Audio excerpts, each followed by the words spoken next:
This is not the majority of Albertans, though, is it? This is a small, I know it sounds like a cliche, a small but very vocal group, but they're controlling the narrative right now. Oh, that's absolutely the case. So let's talk about separatism, where she's brought in the Sovereignty Act, to try to Yeah. take powers away from the federal government. She has played footsie with the separatist movement in Alberta well, ever since she became premier in 2022, and she regularly showcases them, and that she has separatists in her caucus. So which is obviously a political problem from her for her. But the thing is that separatism only has the support of 15 to 20% of Albertans, according to polls. There is no support for it. But they are a very loud minority. Now, here's an interesting point. She brought in, they have referendum legislation, and you'll have to forgive me, Bill, if I don't get the technical details exactly right. It's a bit complicated.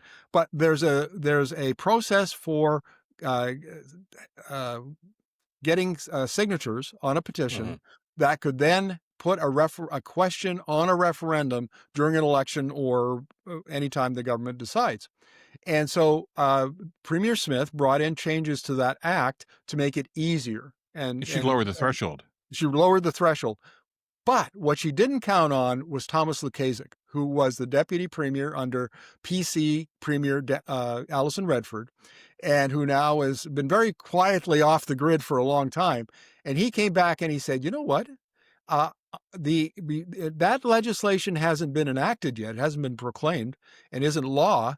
He said, I'm going to go under the old legislation, which actually had a higher threshold, and I'm going to preempt the separatists, and I'm going to register with Elections Alberta.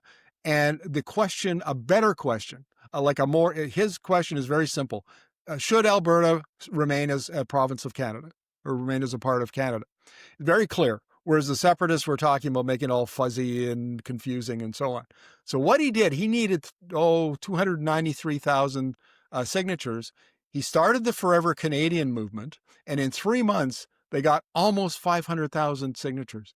And it became, as he said, I just interviewed him a couple of days ago. He said they were shocked. It went from being a pushback against separatism to becoming a movement of Albertans who love Canada and wanted to proclaim their Canadianness and their allegiance to Canada and not separatism. And it's been, now there's recall campaigns, up to maybe 25 of them that are in the process to recall UCP MLAs. They're beginning to be a backlash and using some of Smith's own legislative tools, which is kind of amusing. To be sure, though, and there's some question, and I know I've read some pieces too that they're wondering whether or not Danielle Smith is being rather ambiguous when it comes to separation. Is it just a tool that she's using, and as you say, a wave she's trying to ride here, if she's sincere about it? But there are those that are adamant about this. The Oh, Mitch yeah. Silvestris and others within the province. This is their raison d'être as far as they're concerned. But what I found interesting about this, and you just touched on it in the previous answer there, they're not quite sure what they want. I mean, there is one stream that says, yeah, we want to separate. We want to be our own country altogether. Another one that is suggesting, no, we want to be with the 51st state. We're going to join the United States. Others are suggesting, well, no, you know what? We can talk to Scott Moe and maybe bring Saskatchewan around and maybe even Manitoba and start our own little country within the confines of Canada. They're not really defined on this, but and I don't know if that helps or hurts what they're trying to do. But I don't get the sense that there's any lack of sincerity from those. They just want out altogether, and it's interesting to watch just how this is starting to play out right now. But the key element here, as you talked about, is whether or not there's going to be a referendum. Some are suggesting yes, it's going to happen because of the signature situation. In 2026, Danielle Smith she hasn't said no. She hasn't said there won't be one. But I know that some folks have done some research on this and say, okay, if she's sincere about this, and if the result were to say, yes, we want out, which is highly unlikely, but, it is a possibility, you'd think that the government would be formulating a plan B. You said, okay, what are we going to do from here? And the evidence they have, or the lack of evidence, is that they haven't done anything about this. So you have to wonder about just how dedicated Danielle Smith is to this, or is she just happy that the fact that she can foment this anger within the federal government and say Ottawa's the enemy, we want out. Not the first time that argument's been presented in Alberta. And we've seen it. I mean, there was a movement in BC years ago about this, and certainly Quebec as an example. Even Ontario, there's always people that say we want out of Confederation. That's going to happen. But usually cooler heads and intelligent heads prevail. What's your read on the work you've done on this and the research you've done on this, Markham? Is Danielle Smith just playing this game here, or does she really have some thought that maybe we would be better off? I mean, you look at her association with MAGA. You know, she was down at Mar-a-Lago. As you mentioned, she didn't actually get to the swearing in because of the weather and all that sort of stuff. But she was there. Her and Kevin O'Leary. We've all seen the photos on that. Is this a game she's playing, or is this in her heart of hearts where she thinks Alberta should be going? Let me tell you a little story, Bill. Yeah. When I was an undergraduate at the University of Saskatchewan in Saskatoon in like 1982, 83, the Western Canada Concept Party, which had one MLA in Alberta, came to Saskatoon and did a public presentation at the library. And, I was a student. I thought, well, this is interesting. I'm going to go down there. And I went with my brother-in-law at the time. And we listened to the speech, and it wasn't very inspiring. It was it had a lot of, you can hear a lot of echoes of that speech in what's going on in Alberta today in the separatist movement. And afterwards I stood up and I asked some questions, and I said, and I made some critiques. And then later on they came up to me and said, oh, Markham, that was great. We'd love you to run for us in the next election. And I went, no, I'm a Canadian. I'm sorry. No, I'm not going to do that.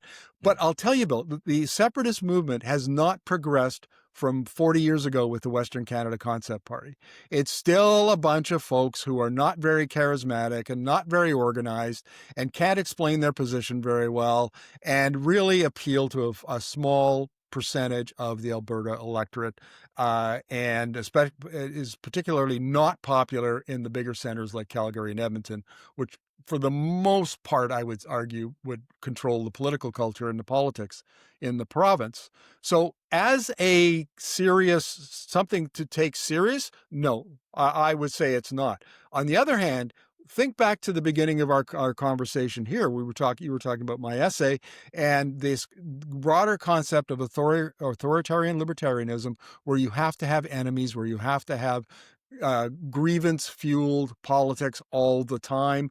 Then separatism fits very well as one of the tools in the toolkit of that ideology. Now, why isn't Danielle Smith doing more? I can only give you my theory, because we don't know really. But I think that right now, Carney and Tim Hodgson, the Minister of Energy at the federal level, are giving her enough positive comments and feedback about the possibility of a pipeline to the West Coast that it's not the right time for her to be playing that card. Right? She doesn't want to alienate Carney. She's got something going positive, she thinks, that will lead to an MOU here in the next week or two about the pipeline. And so it's don't rock the boat time.